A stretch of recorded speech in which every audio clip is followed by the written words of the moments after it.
Bonjour, bienvenue. Je vais juste dire quelques mots de présentation d'Alexandre Lacroix, qui est philosophe, romancier, qui a écrit de nombreux ouvrages, qui est directeur de la rédaction de Philosophie Magazine et qui n'a de cesse de faire un peu redescendre la philosophie du ciel, je crois, pour la mettre non pas à la portée de chacun, mais pour montrer que c'est un outil dont tout le monde devrait se servir. C'est ce qu'il fait dans ce livre dont il va être question cet après-midi, plus particulièrement, Devant la beauté de la nature. En deux mots, c'est un livre qui commence par un coucher de soleil à Santorin. Tout le monde adore les couchers de soleil, et il y a même des gens qui se déplacent à l'heure précise du coucher de soleil pour être sur une terrasse bien exposée pour regarder le coucher de soleil. Personne n'est indifférent à ce genre de spectacle. Et ça se termine par une randonnée dans le Luberon du côté d'Opède-le-Vieux. Là aussi, il va être question d'un coucher de soleil, mais un petit peu différent. Et entre les deux, il va se passer beaucoup de choses, parce que comme le dit très justement Alexandre Lacroix, à un moment, on tire un fil et toute l'étoffe vient. Et c'est ce que fait Alexandre Lacroix. Il tire des fils, il tire beaucoup de fils, et il parle de beaucoup de choses, parce que finalement, dans ce livre, on a une approche de biologiste, d'anthropologue, d'ethnologue, de linguiste, de philosophe, bien entendu, mais toutes ces approches sont un peu se mêlent, parce que quand on parle de la contemplation d'un paysage, eh bien, le paysage est important, mais la manière dont vous le contemplez aussi. Vous allez me dire, on regarde avec les yeux. C'est peut-être pas si simple que ça. D'abord, comment ça fonctionne de regarder avec les yeux? C'est assez compliqué. Et puis, on regarde aussi avec les pieds. Ça va vous paraître peut-être bizarre, mais c'est peut-être comme ça qu'on regarde le mieux. Et être en face à un paysage, c'est pas non plus seulement regarder, c'est peut-être aussi l'entendre, le sentir, le respirer. Donc, il y a beaucoup d'analyses, j'allais dire très savantes, non, très passionnantes, autour des sens, de la manière dont on capte tout simplement l'univers. Et puis, je ne vais pas épiloguer davantage sur ce livre, puisqu'Alexandre va le présenter sous une forme ludique, sous une forme un petit peu de conférence, mais je voudrais attirer votre attention aussi sur le tout dernier livre d'Alexandre Lacroix, qui s'appelle Micro-réflexion. Si je vous parle de microfiction en matière de littérature, de fiction, vous comprendrez tout de suite ce que ça veut dire. Des nouvelles très, très, très courtes, comme la nouvelle... la plus courte, une des plus courtes, la nouvelle d'Hemingway. Alors, vous allez chaussures de bébé à vendre, jamais utilisées. Chaussures à vendre, chaussures bébé, jamais portées. Voilà, jamais portées. Voilà, une nouvelle en quelques mots. Vous laissez imaginer. Mais on peut aussi, en matière de philosophie, en matière de réflexion, utiliser non pas la microfiction, mais la micro-réflexion. Ça, c'est un autre débat. Je ne vais pas me lancer là-dedans, mais vous en parlerez, vous en direz peut-être deux mots, Alexandre. On va parler aujourd'hui devant la beauté de la nature, et je vous laisse opérer. Merci à tous pour votre présence. Merci pour cette présentation très, très flatteuse. Alors, effectivement, dans ce livre, Devant la beauté de la nature, c'est un gros livre, hein, c'est un livre de 500 pages. Il est beaucoup question des cinq sens. C'est pas ce que je vais vous présenter aujourd'hui. Je vais vous présenter des pistes de réflexion autour d'une toute petite discipline, d'un microcosme à l'intérieur de la philosophie qui est l'esthétique environnementale. Les gens qui se posent des questions sur la beauté de la nature en philosophie. Ils ne sont pas si nombreux, les philosophes, à le faire. Mais pour présenter les choses de manière fluide et simple, je vais partir d'une image. C'est une image, c'est pas une photo de vacances personnelles, mais enfin c'est une image relativement stéréotypée. Effectivement, c'est l'image qui ouvre le livre. C'est-à-dire que c'est l'image d'un coucher de soleil. D'un coucher de soleil à Santorin, en Grèce. Certains d'entre vous y sont peut-être allés sur cette île qui est aujourd'hui extrêmement fréquentée. Santorin, c'est une île qui a été formée par une éruption volcanique et qui a un relief assez particulier avec des falaises donc de roches volcaniques d'où on domine la mer. Alors en Grèce, c'est assez rare qu'on ait ces points de vue de 300 mètres d'altitude à peu près sur l'eau. On se trouvait hors saison, en famille, en fait, en vacances, dans un lieu qui s'appelle le Sunset Café. Alors, quand dans un univers touristique ou une ville touristique, quand un lieu s'appelle le Sunset Café, on comprend qu'il est orienté vers l'ouest et que c'est le lieu d'où l'on peut aller regarder le coucher de soleil. C'était à la fin du mois d'octobre. Le Sunset Café était presque désert, il n'y avait que 20 personnes. Il n'ouvrait que pour les 2 heures du crépuscule. Effectivement, ils servent donc un verre à chaque touriste qui est là. et on regarde le soleil se coucher à Santorin. Bon, il n'y a pas grand monde, hein, c'est le charme du hors-saison. Et puis, je dirais que c'est un peu comme un compte à rebours, c'est-à-dire qu'on voit le disque du soleil plonger lentement, lentement derrière la mer. Et bientôt, il n'y a plus qu'un tout petit point lumineux, un tout petit point comme un clou doré, comme ça, planté sur l'horizon. Et puis, le soleil disparaît derrière la ligne d'horizon. Et à cet instant précis, il s'est passé quelque chose d'étrange à la terrasse du café, c'est que les gens ont applaudi. Et là, le touriste vaguement hébété par la margarita que j'étais jusque-là, puisque chacun avait pris un cocktail, se réveille et se pose une question, mais qu'est-ce que ça veut dire ? Quelle est la nature de ces applaudissements ? On comprend très bien, en fait, pourquoi on applaudit au théâtre, on applaudit une performance à la fin d'un concert, mais en fait, là, on applaudit qui ? Qu'est-ce qu'on essaye de témoigner par cet acte social, l'applaudissement ? En fait, ces questions simples que je me suis posées renvoient à une question tout aussi simple mais complètement vertigineuse, c'est de savoir pourquoi nous autres êtres humains, nous rentrons dans une relation esthétique avec la nature, une relation d'admiration et de contemplation avec la nature. On comprend très bien pourquoi on a cette relation esthétique forte avec les œuvres d'art. Parce que si jamais j'écoute non pas une sonnerie d'alarme, mais une musique de Mozart, sur une sonnerie d'alarme, j'aurais pas forcément une extase, mais sur une musique de Mozart ou de Bach, peut-être. Alors, si j'écoute cette musique, je comprends bien que, en fait, ce qui me touche, c'est à la fois la maîtrise technique, le génie de l'artiste, mais plus que ça aussi, les émotions qu'il convoie, la vision du monde qu'il me propose. C'est la même chose devant une toile de Van Gogh ou devant la chapelle Sixtine. En fait, tant que je suis en contact avec l'œuvre d'art, il y a un objet qui a été façonné par l'homme, mais je suis encore dans un dialogue entre humains. Et donc, on comprend ce qui se produit, on comprend pourquoi ça produit de l'émotion sur nous. La nature, c'est quand même bien différent. La nature, on en a un besoin utilitaire, instrumental, c'est-à-dire qu'on comprend que la nature, en tant qu'elle nous prodigue des matières premières, de l'énergie à manger, de l'eau, de l'air, nous est nécessaire et on comprend qu'on en a besoin de cette nature. Mais ce rapport esthétique qui vient en plus, d'où vient-il ? Qu'est-ce que je dis quand je dis que le coucher de soleil est beau ? J'ai choisi le coucher de soleil pas complètement innocemment, pas complètement par hasard. Ça fait partie de ces paysages typiques comme le sentier forestier, comme la ligne d'horizon sur la mer, qui plaisent assez universellement. Il n'y en a pas tant que ça. Hein. Après, il y a mais ça fait partie de ces paysages qui sont considérés, ou de ces spectacles de la nature qui sont considérés comme plaisants, le coucher de soleil. Alors, en fait, cette question, pendant la majeure partie de son histoire, la philosophie s'en est peu ou pas préoccupée, parce qu'elle a été considérée comme réglée d'avance. Réglée d'avance par le cadre de pensée religieux, par le monothéisme. On a considéré pendant des siècles et des siècles que la nature était elle-même une œuvre d'art.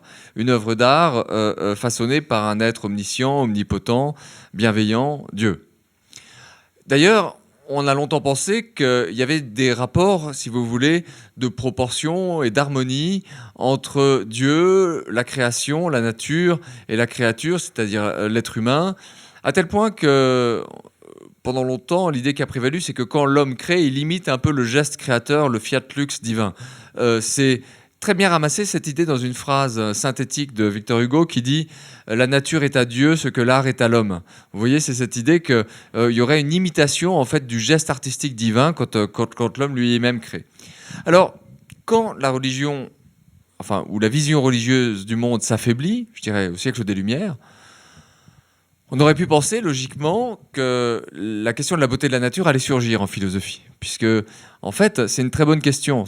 C'est même la question qu'on devrait poser tout de suite à un athée ou à un sceptique, c'est-à-dire on le met devant le coucher de soleil, alors voilà, explique-moi ça, ou devant le ciel étoilé, parle-moi un peu de ça, de ce que tu ressens, essaye de m'expliquer la nature de ces sentiments que te procure la nature.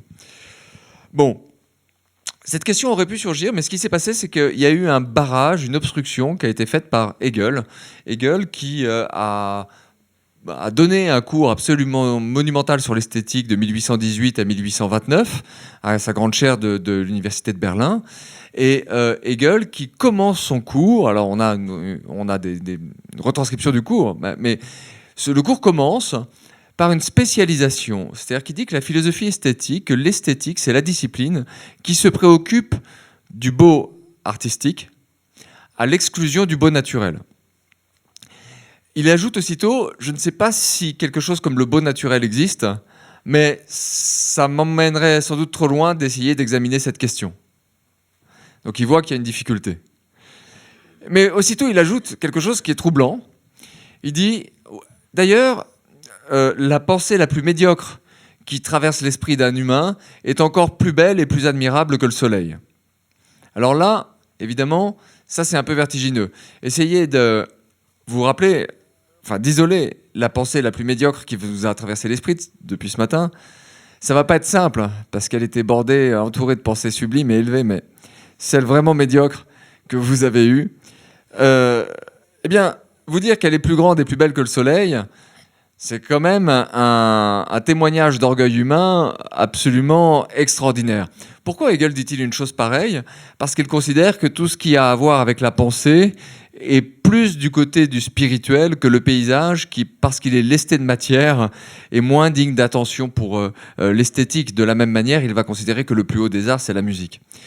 Alors, cet interdit hegelien, si vous voulez, cette idée que la philosophie esthétique ou l'esthétique s'occupe du beau artistique, bah ça a marché. C'est-à-dire qu'on a des centaines et des milliers de traités sur la peinture, sur l'architecture, sur la sculpture. Quand j'étais étudiant en philosophie, on étudiait la philosophie morale, la philosophie politique et la philosophie de l'art. Donc c'était clair. C'est-à-dire qu'il n'y avait pas de place pour une esthétique de la nature. Et cet interdit a perduré jusqu'en 1964, date à laquelle un philosophe britannique qui s'appelle Ronald Hepburn a publié un petit texte qui s'appelle « La philosophie contemporaine et l'oubli de la beauté de la nature », et dans lequel en fait il appelle ses collègues à une prise de conscience. C'est-à-dire il dit mais en fait on n'étudie pas la question, on ne s'est pas interrogé dessus, on ne se demande pas pourquoi on a ces relations esthétiques avec la nature. Il y a un immense champ de travail et en fait il y a une discipline à inventer. Donc il appelle de ses voeux cette discipline. Et il a été écouté. Mais il a été écouté par quelques dizaines, quelques centaines peut-être de philosophes qui ont travaillé à créer une nouvelle discipline qui s'appelle l'esthétique environnementale. C'est ça que je vais vous présenter dans... On a 1 heure, donc prenez cette conférence. Je ne vais pas tout dire sur le sujet, mais c'est comme une initiation. Voilà. C'est-à-dire... Et donc je vais vous donner les principaux courants, vous présenter les principaux courants à l'intérieur de ce petit monde qu'est l'esthétique environnementale. Alors, ces auteurs... À partir de maintenant, je vais souvent parler d'auteurs peu traduits, peu connus, enfin, on va dire pas traduits du tout, parce que ce sont des Anglais, des Américains, il n'y a pas vraiment de livres, c'est souvent une littérature d'articles de recherche. Mais je vais, indépendamment de la question des auteurs qui vont vous paraître parfois les références obscures, je vais essayer d'abord d'être clair, et puis ensuite, c'est pas ça qui compte. Ce qui compte, c'est les hypothèses ou les réponses qu'ils proposent à la question posée. La question qui nous intéresse, enfin, qui va m'intéresser pendant cette petite heure de conférence, c'est vraiment pourquoi trouvons-nous la nature belle? Que disons-nous quand nous disons que le coucher de soleil est beau? Que disons-nous quand nous disons qu'une lumière, je ne sais pas, est joyeuse ou triste en hiver? Qu'est-ce que ça signifie tout ça? Pourquoi avons-nous cette relation esthétique avec le monde naturel environnant? Alors, je suis clair jusqu'ici? Ça va? Oui. Alors, le premier type de réponse, la première position qu'on rencontre dans cette littérature-là, dans cet univers où on se pose des questions sur la nature, est donnée plutôt par la biologie et plus précisément par la théorie de l'évolution. En théorie de l'évolution, c'est assez simple. L'idée, c'est que nos préférences, de façon générale, résultent d'avantages adaptatifs. C'est-à-dire que si nous tous, dans la salle, aimons le chocolat et faire l'amour, il y a une raison liée à l'évolution qui est assez directe, à l'évolution de l'espèce, c'est que nos ancêtres qui aimaient les aliments sucrés et qui aimaient faire l'amour ont laissé plus d'enfants en bonne santé que les autres. Ceux qui n'aimaient pas le chocolat, qui n'aimaient pas faire l'amour, sont morts sans enfants. Voilà, et c'est pour ça que nous sommes là. Alors, vous voyez, c'est assez simple, mais c'est cette idée, elle est donnée, c'est cette idée qu'on retrouve en psychologie évolutionniste, c'est-à-dire que nos préférences expriment des avantages adaptatifs pour notre espèce. Homo sapiens à 300 000 ans. Alors, ça vous a peut-être échappé, mais on a pris il y a 2 ans un sérieux coup de vieux. On pensait que notre espèce avait 200 000 ans. On s'est aperçu en découvrant des squelettes au Maroc qu'on en avait 100 000 de plus, donc 300 000 ans. Pendant 300 000 ans, l'espèce a évolué au contact d'écosystèmes, de biomes terrestres.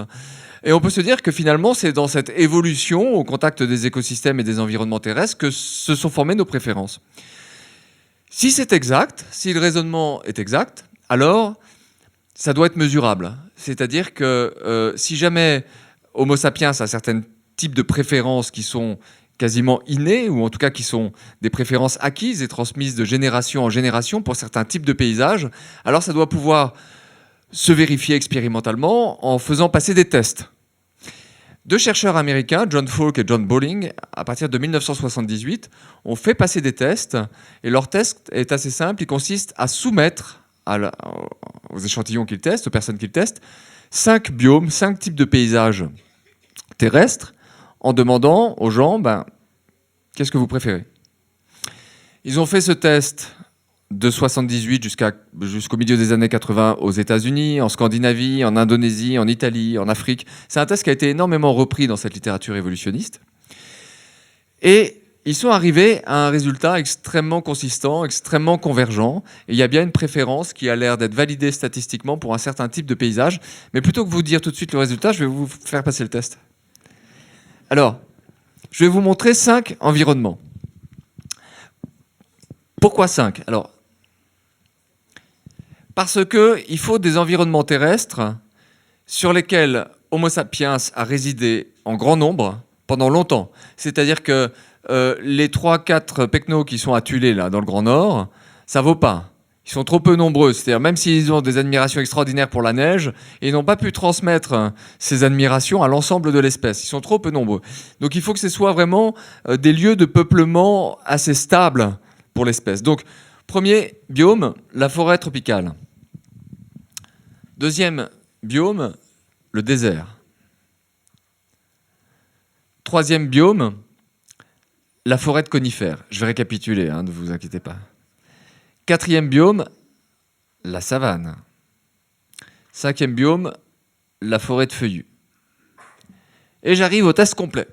Et on va faire ça à la bonne franquette, c'est-à-dire à main levée. Qui préfère la forêt tropicale? 1, 2, 3, 5, 5, 6. Qui préfère le désert?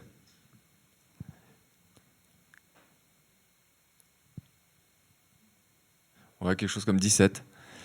Qui préfère la forêt de conifères? Alors là...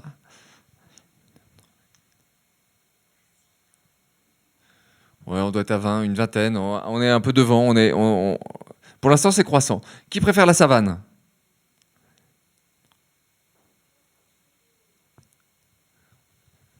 « 11.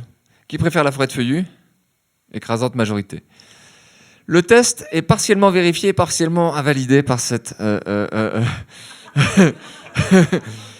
Il est en partie vérifié et en partie validé. En fait, le résultat du test, vous allez comprendre, le résultat du test, qui est extrêmement solide, c'est que... Oui ?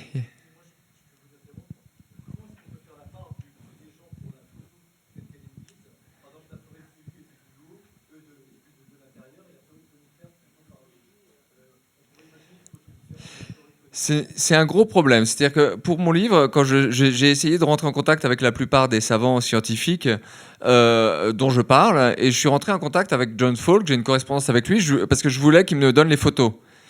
En fait, ils les ont perdus de colloque en colloque, c'est-à-dire qu'ils ont fait leur test pendant une dizaine d'années, mais ils ont perdu les photos.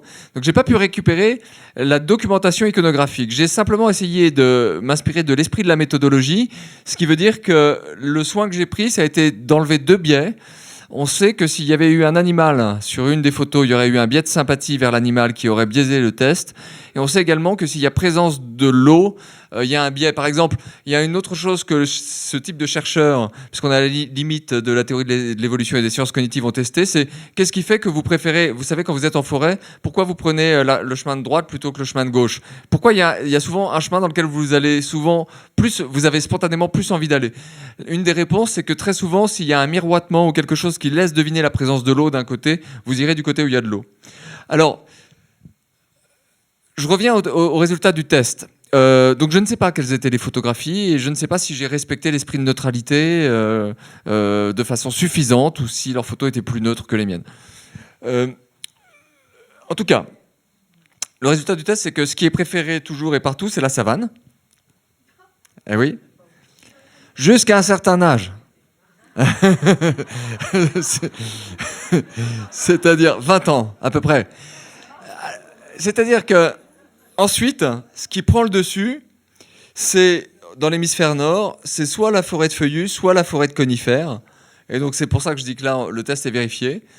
La justification de ce résultat que donnent les chercheurs, Falk et Bolling, c'est que, en fait, les enfants, mais il y a plein d'a priori qu'on peut déconstruire dans ce type de test, mais les enfants, selon eux, spontanément expriment les préférences de l'espèce. En gros, ils sont un peu préhistoriques, nos enfants, enfin ça, on s'en était aperçu. Hein. Et par contre, il y a un phénomène d'acculturation, c'est-à-dire que dans la mesure où vous, dans vos loisirs, le week-end, vous allez vous promener soit dans une forêt de feuillus, soit dans une forêt de conifères, dans l'hémisphère nord, c'est finalement le type de paysage que vous allez davantage aimer. Ce qui est anormal, c'est que ici, dans ce résultat, c'est le bon score obtenu par le désert qui arrive toujours en dernière position suivant les statistiques de Falk et Bolling. Alors, il y a une... ce résultat, c'est ce qu'on appelle en littérature évolutionniste l'hypothèse de la savane. Il n'a pas été, enfin sauf ici, mais il n'a pas été, mais même pas complètement, il n'a pas été complètement invalidé. Ce qui fait que 30 ans après, en 2010-2011, les deux savants ont réécrit un article, un nouvel article pour dire bah voilà, on a gagné, quoi. Enfin on a fait une hypothèse, vous n'avez pas réussi à la détruire. Elle est bonne, notre hypothèse de la savane. Alors l'hypothèse de la savane, il y a quelque chose d'assez frappant là-dedans, c'est que Homo sapiens vient de l'Est africain, donc nous serions en fait, nous aurions des préférences en quelque sorte acquises ou innées pour notre berceau.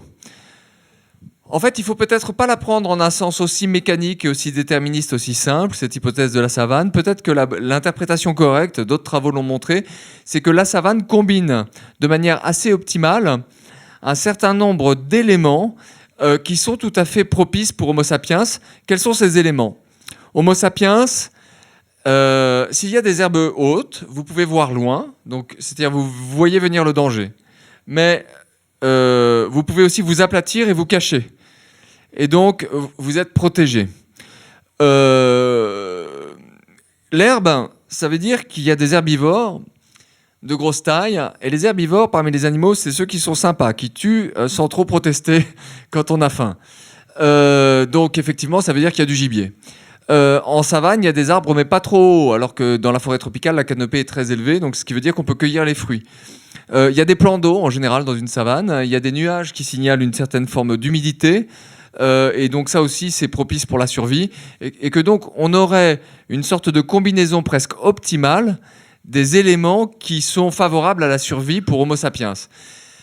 À l'appui de cette vision de l'hypothèse de la savane, les auteurs ont fait la remarque dans leur dernier article de 2010-2011 que quand on laisse à des êtres humains un petit bout de paysage à façonner, par exemple si vous avez un jardin autour de votre maison, vous avez sans doute fait une petite savane à usage domestique, c'est-à-dire que vous allez redistribuer les éléments de la savane, de l'herbe, un tas de sable, quelques rochers, des arbres mais pas trop hauts, un plan d'eau. En fait, nous recréons de la savane partout où nous allons, ça nous plaît. En fait. Donc ici, deux images qui sont deux exemples en fait, donnés par les auteurs. Les parcs dans toutes les villes redistribuent ces éléments savanesques, si vous voulez.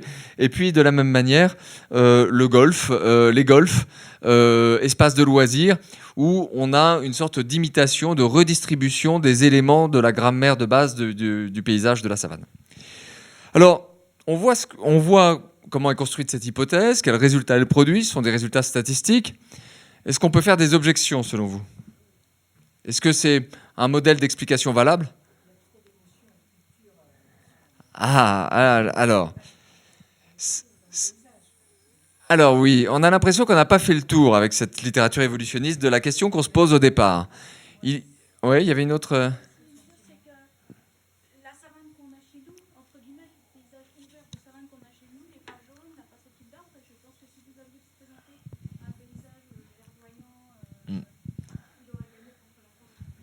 Alors là, c'est quelqu'un qui s'y connaît.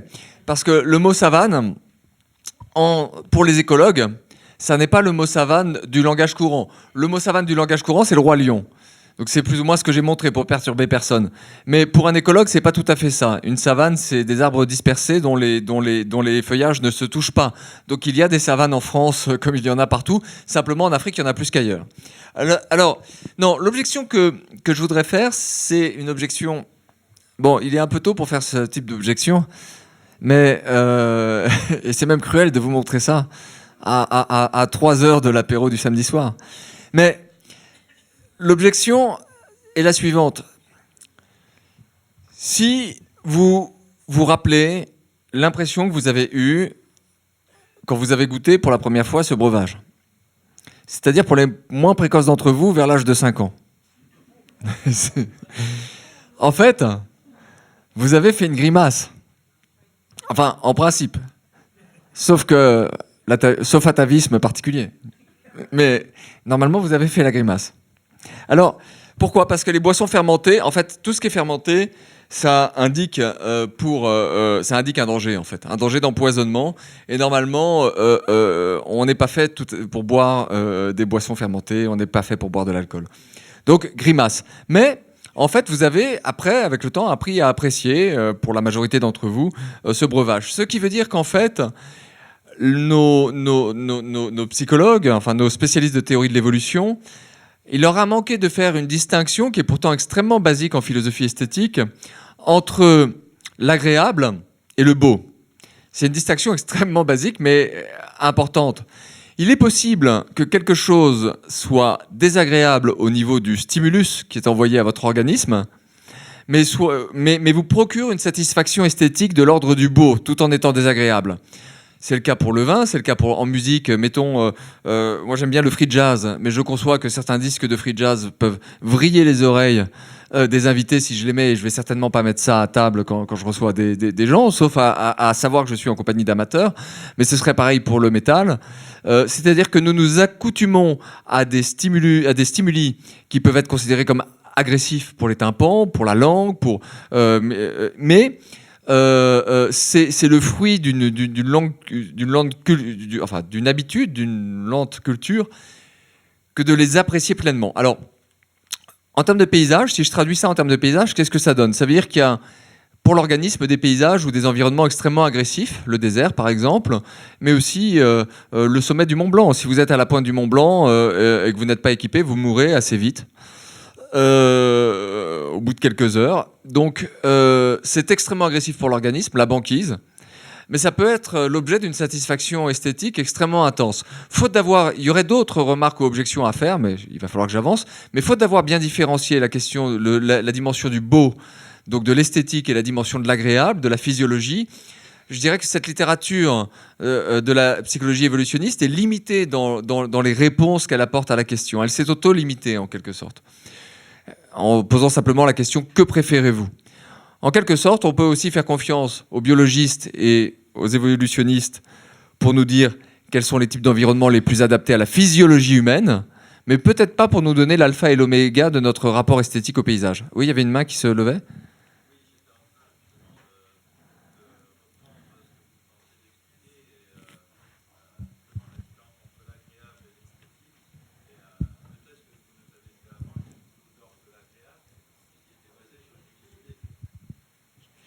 Oui. L'agréable, il y a plusieurs manières de définir l'agréable.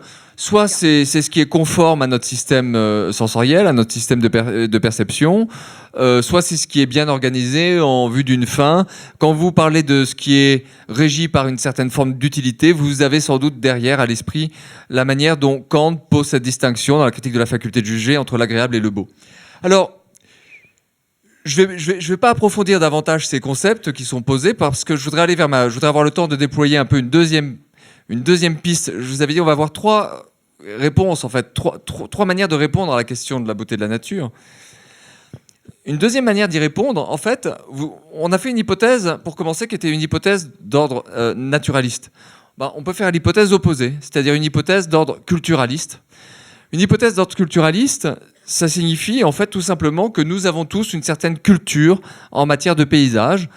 à la fois, il y a des éléments de haute culture. Dans cette culture, je sais pas, l'étoile de Monet, l'étoile de Van Gogh, nous connaissons un grand nombre de tableaux. Mais il y a aussi, je dirais, de la culture populaire. Les fonds d'écran des ordinateurs, les images Instagram, les calendriers, les cartes postales, les films nous montrent des paysages en permanence, les dessins animés, les albums pour enfants, les bandes dessinées.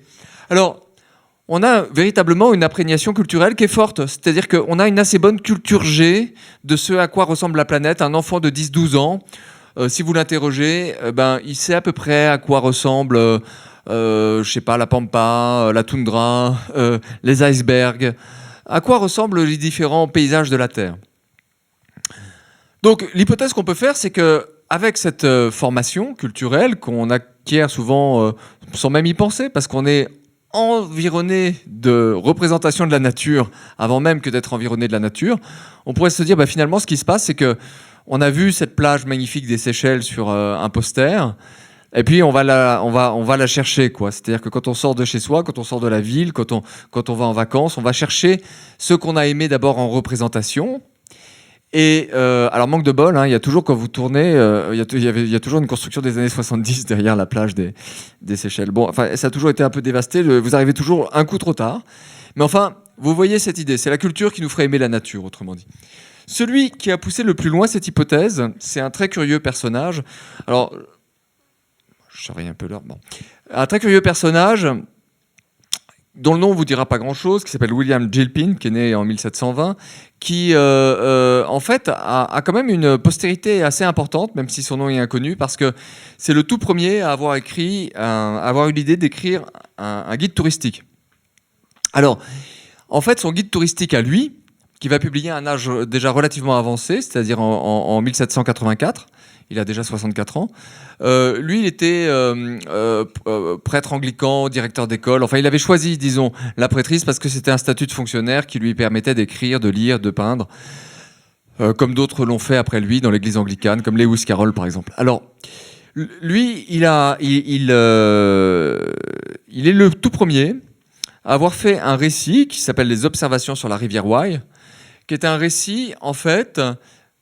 Parce que qu'est-ce qu'il existait ? Auparavant, il existait des récits de voyage. Par exemple, le tour du monde, le voyage autour du monde de Bougainville.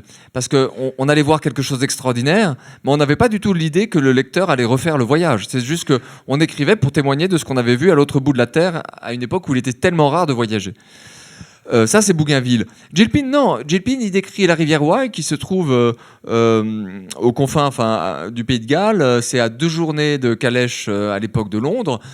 Et donc, c'est un lieu où il pense que son lecteur peut aller en villégiature. Et donc, il invite le lecteur en permanence à refaire son parcours. Et il signale ce qui mérite d'être vu, ce qui ne mérite pas d'être vu. Et il adjoint aussi des représentations des paysages qu'il voit à l'aquatinte, parce qu'il est lui-même un peintre amateur. Et donc, alors ça, c'est pas tiré des observations sur la rivière Wye, mais d'un autre livre de Gilpin. Immense succès d'édition. Il va devenir immensément célèbre. Il va se mettre à inventer un mode de vie où chaque été, il fait un voyage, souvent en Angleterre ou en Écosse ou en Irlande, mais dans la nature. Et puis, il écrit le livre durant l'hiver et il donne des conseils. Il a marqué également parce que... il invente un concept qui est le concept du picturesque. Ce que dit Gilpin, c'est qu'un paysage est picturesque, et je le maintiens en anglais parce que si je traduis par pittoresque, je vais perdre le sens. Pittoresque, ça va être les colombages, ça va être... donc je vais perdre le sens. Picturesque, c'est qui est digne d'être représenté sur une peinture. Donc le paysage vaut d'être regardé, admiré, s'il est digne d'être représenté. Vous voyez, c'est l'achèvement du modèle culturaliste, c'est de se dire, mais finalement, je n'observe le paysage qu'en fonction de ce que je peux en faire culturellement. Alors, ce concept de picturesque l'amène à faire des discriminations entre des types de paysages et à se poser des questions bizarres qu'on ne s'est pas posées avant lui. Par exemple, il va dire, bon, un rocher qui émerge d'une rivière, est-ce qu'il est plus picturesque s'il y a de la mousse dessus ou s'il n'y a pas de mousse dessus ? À votre avis ? Avec mousse. Avec mousse. Pour Gilpin, c'est avec mousse. Les rives d'une rivière sont-elles plus picturesques si elles sont linéaires, bien droites, bien tracées, ou au contraire accidentées avec des roches et des ajoncs en alternance? Accidentées, c'est évident. Pour Gilpin, il y a des arbres qui ne méritent pas de pousser seuls. C'est-à-dire, le chêne, oui, il est picturesque s'il pousse seul au milieu d'un pré, c'est magnifique. Mais le hêtre, le bouleau, non. Il faut qu'il pousse par petits bosquets. Pour Gilpin, toujours, le blanc, la nature commet des erreurs, c'est ce qu'il dit, quand il y a trop de blanc d'un seul coup. Alors, une ou deux vaches dans l'herbe verte d'un pré, c'est bien, parce que ça souligne par contraste le vert de l'herbe. Mais beaucoup de vaches, bonjour les dégâts. Beaucoup de vaches, ça agresse l'œil, parce que le blanc a un pouvoir réfléchissant qui est agressif. Le blanc dans la nature n'est picturesque qu'à une seule condition, et que dans un seul type de circonstances, ce sont quand on a affaire à des falaises qui ont été érodées, parce que le blanc a été sali, mêlé de fer, mêlé de boue, et là il devient de nouveau picturesque. Donc il se met à regarder le monde, si vous voulez, un peu comme des gens... aujourd'hui, je pense que certaines personnes font ça avec leur smartphone. C'est-à-dire qu'ils ne regardent qu'en fonction de ce qui est digne d'être pris en photo. Et quand c'est pas digne d'être pris en photo, enfin vous voyez ce genre d'obsédés du picturesque qui ont une grille de lecture des paysages, alors d'abord très visuelle, mais aussi extrêmement centrée sur le cadre. Est-ce que je peux cadrer quelque chose qui fait beau? On voit bien où il est d'ailleurs. Alors, il a eu une vaste influence. Ça, c'est pas très distinct, mais je sais pas si vous pourrez un jour voir ces choses-là de manière plus distincte, donc je vous les montre comme ça. Il a eu une certaine influence, Gilpin.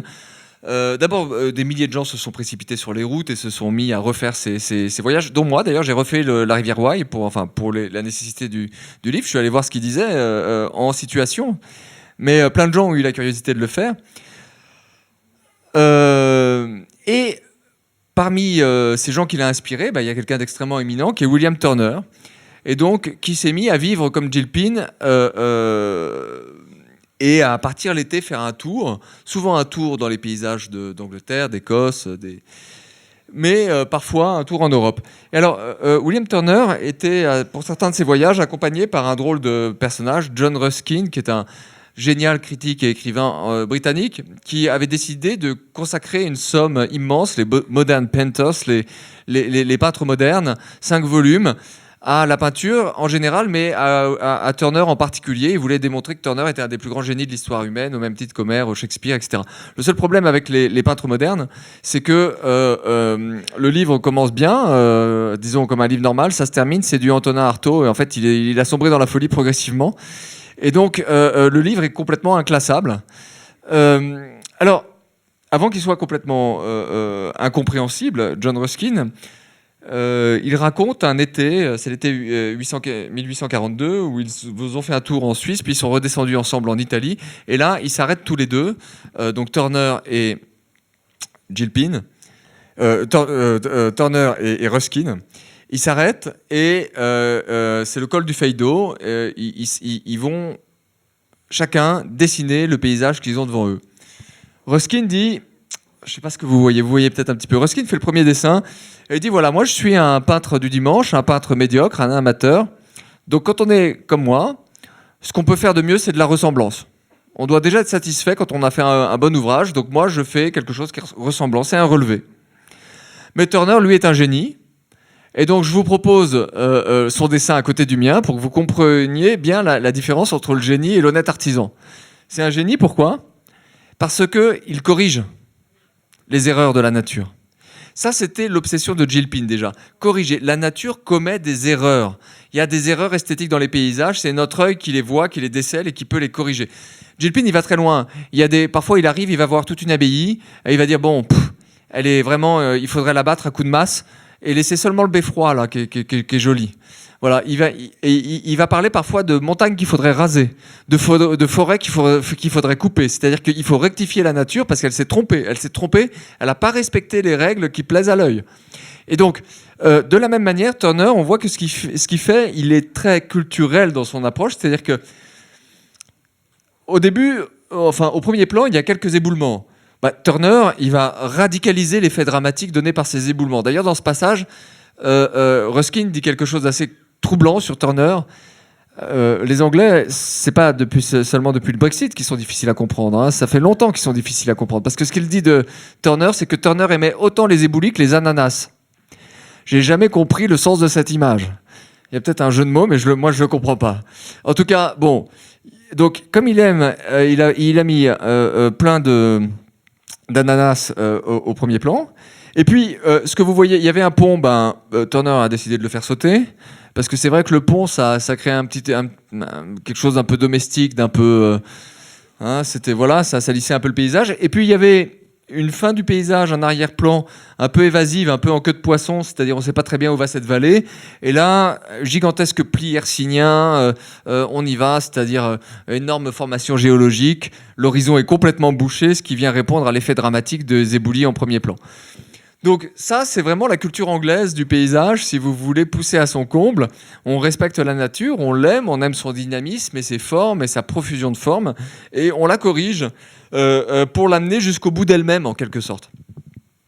Ce qui va donner, en application pratique, je vous ai montré tout à l'heure une représentation, c'était le jardin du Luxembourg. Le jardin à l'anglaise, qu'est-ce que c'est que le jardin à l'anglaise ?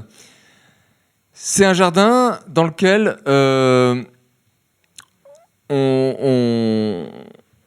on va pas vraiment procéder comme le jardin à la française, qui est une mise au pas géométrique et cartésienne de la nature. C'est pas comme ça qu'on va procéder. Ce qu'on va essayer de faire, c'est d'amener du picturesque, mais ensuite de laisser le dynamisme de la nature reprendre le dessus. C'est-à-dire qu'il y a bien trop d'espèces réunies au même endroit, notamment sur la rive, pour que ce soit tout à fait naturel, cette histoire. Il y en a vraiment bien trop. On a créé des accidents à la Gilpin. Mais en même temps, après, on laisse faire la nature. Et il y a un impact direct de la théorie du picturesque sur l'art du jardin anglais, puisque, en fait, et celui qui fait le lien, ils sont assez curieux, ces auteurs anglais, d'ailleurs, de cette époque du XVIIIe siècle, parce que celui qui fait le lien, c'est un philosophe qui s'appelle Ufdal Price. Je dis qu'ils sont assez curieux parce que William Gilpin, il met pas mal de philosophie dans ses guides touristiques, et Ufdal Price, il a fait un traité du beau, du sublime et du picturesque dans la nature, qui est un traité dont la première partie est vraiment un traité de philosophie. Alors là, pour le coup, c'est de la théorie philosophique, plus en dur que chez Gilpin. Mais la deuxième partie, c'est un traité de jardinage. Et côté jardinage, il dit, demandez-vous très très longtemps où vous allez planter un arbre, parce qu'une fois qu'il est planté, c'est terminé. Vous coupez rien. Donc, l'art du jardin, pour provoquer le picturesque dans le jardin, c'est vous vous demandez où vous plantez, comment vous disposez les choses, mais ensuite, rien. Il y a aussi des pages et des pages sur l'art et la manière de faire disparaître les allées. Ça, c'est très anti-français. C'est-à-dire que ce qu'il faut, c'est pouvoir faire en sorte d'aller sur le pas de la maison en sortant du jardin, c'est-à-dire en ayant de l'herbe sous les pieds, sans avoir jamais foulé une allée. Le seul problème, c'est qu'il pleut en Angleterre, donc on risque de ramener de la boue. Donc comment on fait ? Donc il y a pas mal de pages là-dessus pour ne pas se salir et pas ramener de la boue en permanence à la maison, mais en fait ne pas avoir cette chose immonde, selon Price, qui est une allée tracée. Et donc, il tolère qu'on s'inspire un petit peu du dessin aléatoire des ornières de moutons dans les champs. C'est ça sa réponse. Enfin, pour les fous de jardinage, vous pouvez commander le livre, il n'est pas traduit, mais... Alors, une autre question que se pose Price, que j'aborde rapidement et en passant, c'est qu'est-ce que c'est que le lait dans la nature ? Et la réponse de Price est assez amusante. Il dit, c'est pas ce qui est difforme, parce que ce qui est difforme est souvent picturesque. Par exemple, le tronc noueux d'un vieil olivier, c'est assez difforme, mais c'est très picturesque. La berge de la rivière, dont on a vu qu'elle était plus appréciable quand elle était accidentée, elle est difforme, mais elle est très picturesque, etc. Donc c'est pas le critère de la difformité. Ce qui est laid dans la nature, c'est ce qui n'a pas de forme, ce qui a été privé de sa forme. Et donc, en fait, il donne deux exemples. La coulée de boue et l'arbre foudroyé qui a été étêté, ou l'arbre dont les branches ont été partiellement cassées par le vent. Alors après, on peut se poser la question, est-ce que vous trouvez ça laid ? Eh ben voilà. Bon, c'est toute la question.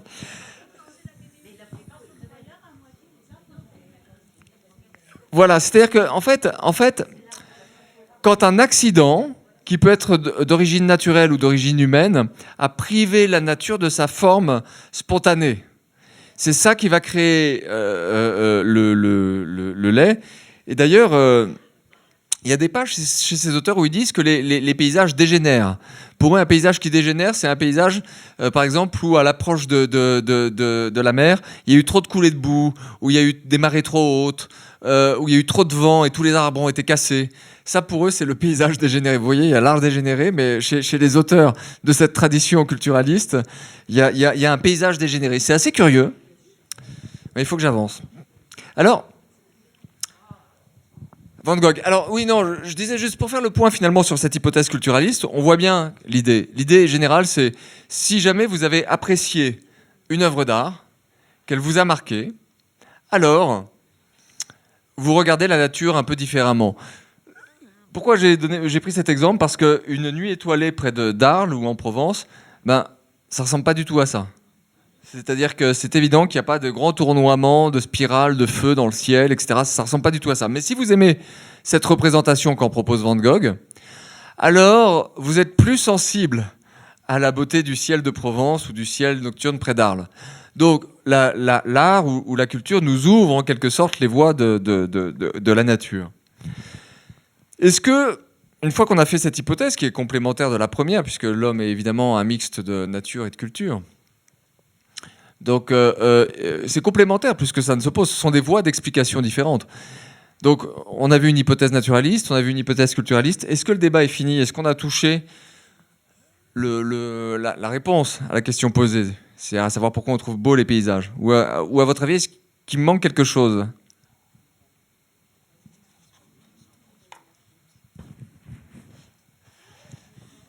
Alors selon moi, il manque quelque chose. Mais en fait, je vais en parler brièvement et un peu sous forme d'énigme, un peu pour des raisons de temps aussi. J'ai pas beaucoup le temps de m'étendre.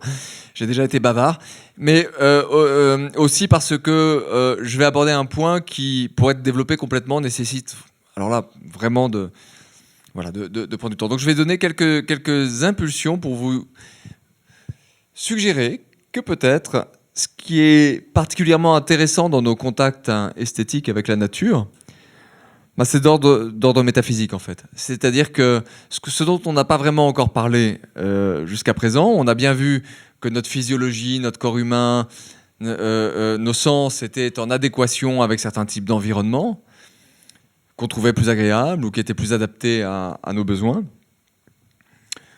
On a vu aussi que la culture jouait un rôle. Mais en fait, quand on parle de nos expériences, même assez spontanément, le langage courant, oui, partons du langage courant. Le langage courant, si vous allez en forêt ou si vous avez eu des vacances dans un site naturel très beau, vous allez dire, tiens, je me suis reconnecté, je me suis senti proche de l'essentiel. Vous avez l'impression tout d'un coup d'avoir vécu une expérience qui est presque métaphysique. Ça peut être donné de manière rapide avec l'expérience du ciel étoilé. C'est-à-dire c'est vraiment une expérience dont il est souvent question en philosophie. Le fait de regarder un ciel étoilé, qu'est-ce que ça produit en vous? D'abord, ça relativise immédiatement le lièvre après lequel vous courez. Enfin, c'est-à-dire les soucis du moment passent un petit peu à l'arrière-plan parce que oui, c'est vrai que c'est important d'aller voir votre copain qui est à l'hôpital et puis d'aller faire les courses et de revenir et de passer un coup de fil. Mais là, tout d'un coup, vous êtes devant quelque chose qui vous requiert, qui vous appelle et qui vous pose une question beaucoup plus fondamentale sur en fait votre présence au monde. Et puis il y a un double mystère. Il y a le mystère de la pluralité d'étoiles, c'est-à-dire du très grand nombre d'étoiles qu'on voit dans le ciel, et le mystère que vous soyez là en fait en face et conscient du.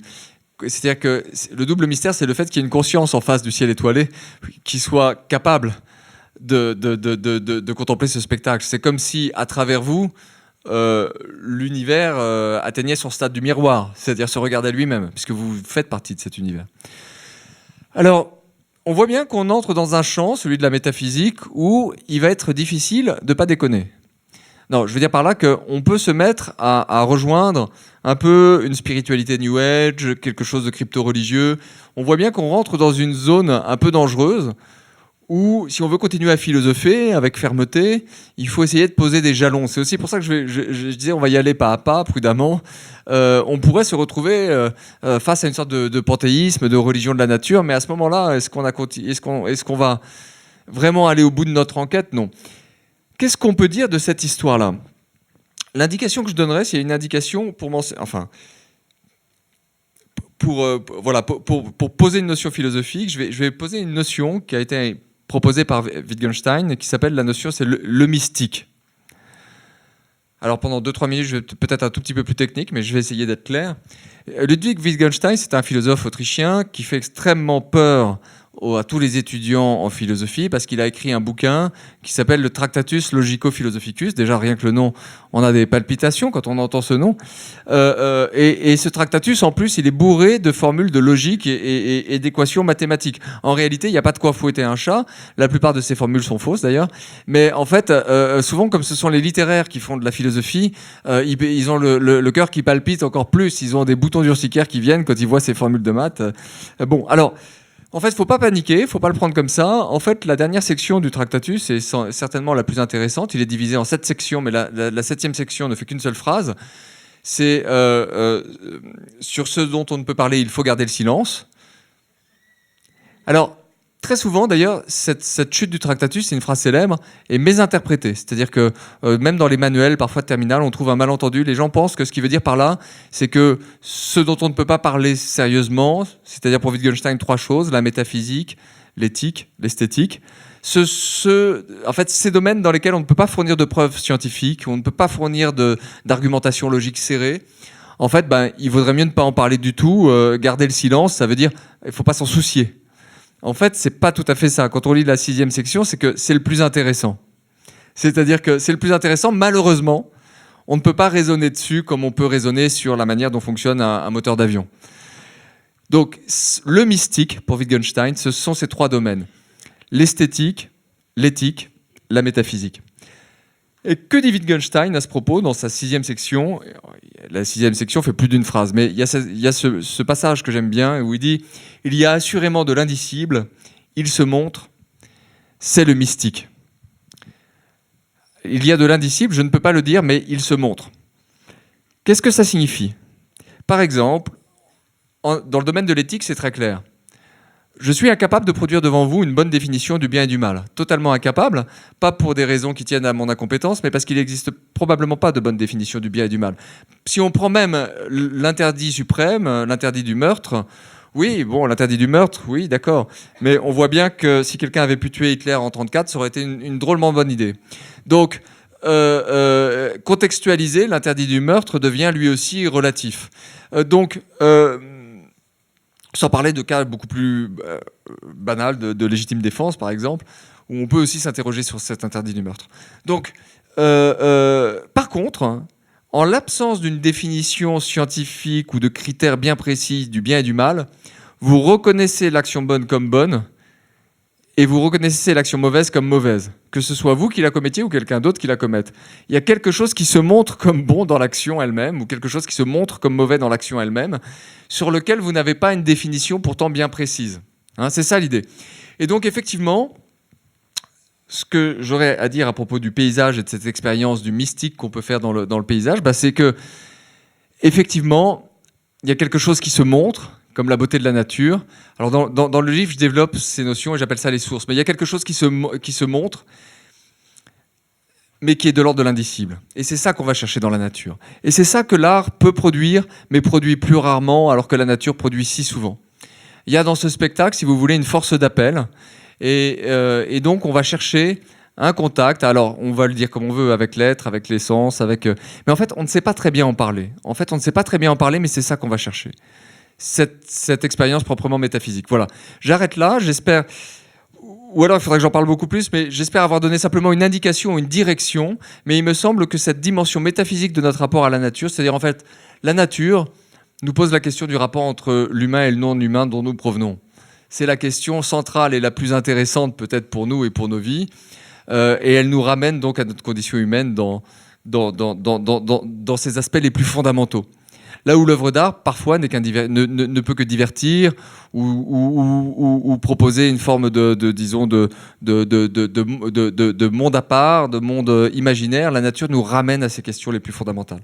J'en dis pas plus, parce que je voudrais, si j'ai le temps, je voudrais faire une conclusion d'une nature un peu différente.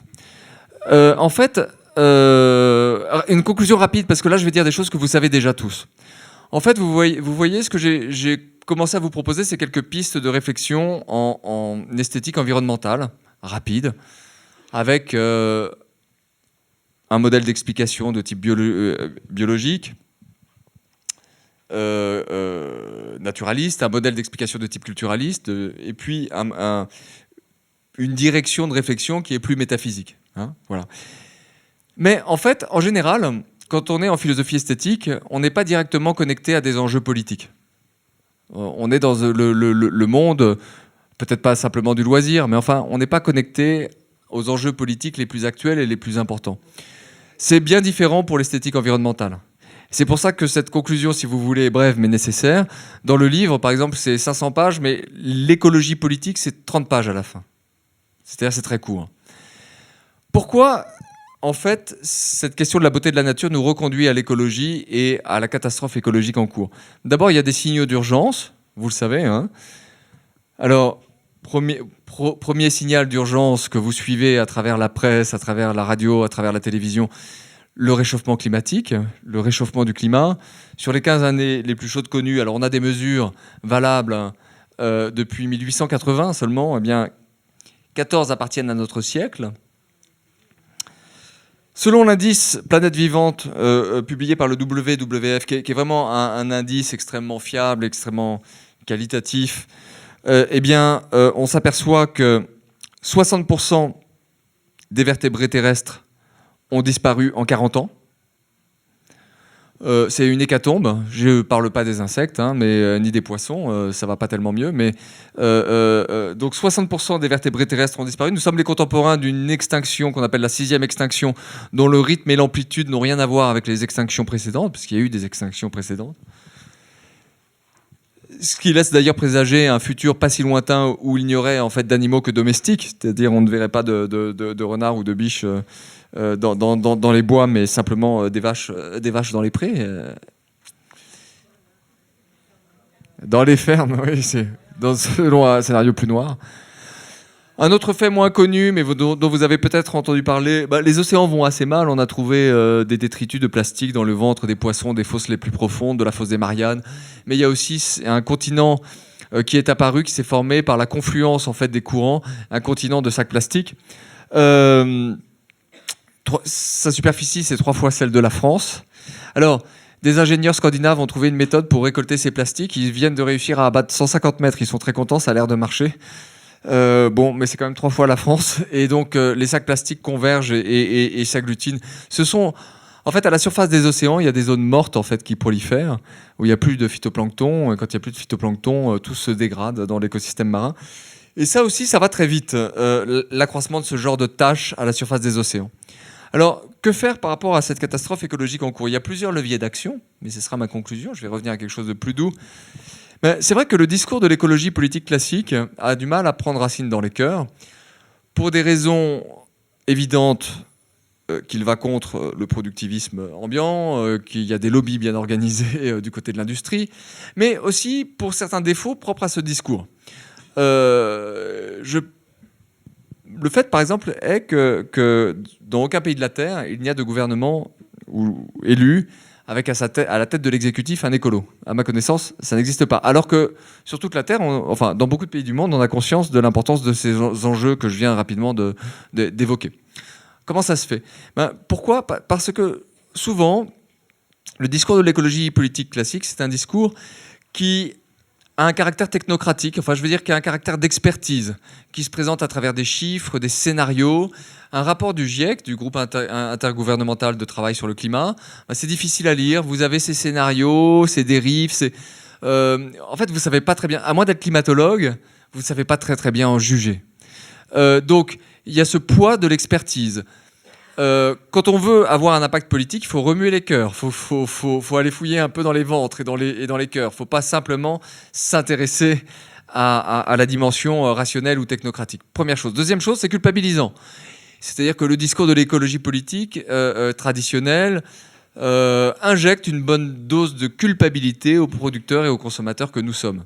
Et en plus, on se sent un peu impuissant parce que si on a besoin de sa voiture pour aller travailler et qu'on est culpabilisé par ce discours, finalement, on va le rejeter. Et puis, je dirais la dernière chose, c'est que c'est un discours qui ne configure pas un avenir souhaitable. Et ça, c'est peut-être le plus grave en politique, c'est-à-dire si vous ne configurez pas un avenir souhaitable, désirable, s'il n'y a pas d'horizon de désir, ben, c'est-à-dire que si vous inscrivez bien dans la tête des gens que dans 50 ans, la Terre est couverte d'un marécage radioactif avec des scarabées et des rats qui prolifèrent à la surface, ben, c'est fini. Je veux dire, vous n'allez pas agir. Donc, si un tel discours, un discours qui se préoccupe de la nature, veut retrouver une place dans les cœurs et dans l'univers politique, à mon avis, il ferait bien de s'intéresser un petit peu à l'esthétique, parce qu'on peut repartir de là, en fait, c'est-à-dire qu'on peut parler assez facilement avec tout le monde, quels que soient les bords politiques, du type de contact qu'on a avec la nature. Je ne sais pas, des paysages de votre enfance, des paysages que vous aimez. Il est rare de rencontrer un industriel ou un directeur d'entreprise qui serait pas du tout un écolo, mais qui n'ait pas quelques paysages dans son cœur. Je pense à cette expression parce que chez les lettrés de la Chine antique, dire de quelqu'un qu'il a beaucoup de vallées et de montagnes dans son cœur, c'est faire son éloge, c'est dire qu'il est élevé. Et quelqu'un qui n'a pas de vallées ni de montagnes dans son cœur, c'est qu'il est pauvre, c'est un rustre. Alors, en général, on va pouvoir en fait parler, à mon avis, assez facilement de la nature et de nos contacts avec la nature ou du besoin qu'on a d'elle, si on prend ce chemin qui est plutôt le chemin de l'admiration, de la beauté, ce chemin de l'esthétique. Je vois un seul exemple où ça a été tenté et où ça a marché. C'est en Allemagne récemment, je le cite parce que c'est pas loin d'ici, en Bavière, il y a eu une percée l'année dernière des écolos. C'était juste dans les semaines qui ont suivi la sortie du livre. Donc quand j'ai vu ça, ça m'a plu parce que Katharina Schulz, qui était la députée verte, qui a vraiment percé et puis ébranlé le parti de Merkel en Bavière, quand on lui a demandé mais pourquoi, comment ça a fonctionné, elle a dit moi j'ai pas fait campagne sur le réchauffement climatique, j'ai parlé aux gens de la forêt noire. Mais c'était pas chauvin, par ailleurs, parce que c'est les mêmes Verts allemands accueillaient les migrants à cette période dans les gares. C'est pas la forêt noire à la Heidegger, de l'enracinement et de la xénophobie. C'est plutôt simplement parler aux gens des paysages qui sont proches, qu'ils ont envie de protéger. Et donc, retrouver ce lien de proximité avec la nature, cultiver ce lien de proximité sensorielle avec la nature, faire en sorte que les enfants et les adultes y soient davantage sensibles, que les regards quittent un peu les écrans, que les corps quittent un peu les environnements urbains ou les environnements protégés, les environnements artificiels, et qu'il y ait des immersions dans la nature. Eh bien, à mon avis, ça me paraît être une voie intéressante pour que le lien entre l'homme et la nature ne se défasse pas complètement, parce que s'il se défait, alors c'est toute la nature qui va se défaire derrière, et malheureusement, on risque d'en périr. Voilà, donc de façon surprenante, c'est peut-être en pensant au coucher de soleil qu'on peut avoir envie d'agir davantage qu'en pensant à des boues radioactives qui nous sont promises à horizon 100 ans ou 150 ans. Voilà, c'était tout. Il n'y aura pas de place pour les questions, je suis désolé, mais si vous voulez, on peut prolonger là. Je vais aller en bas, voilà, vous présenter les livres, et si vous voulez, on peut continuer la discussion. Merci.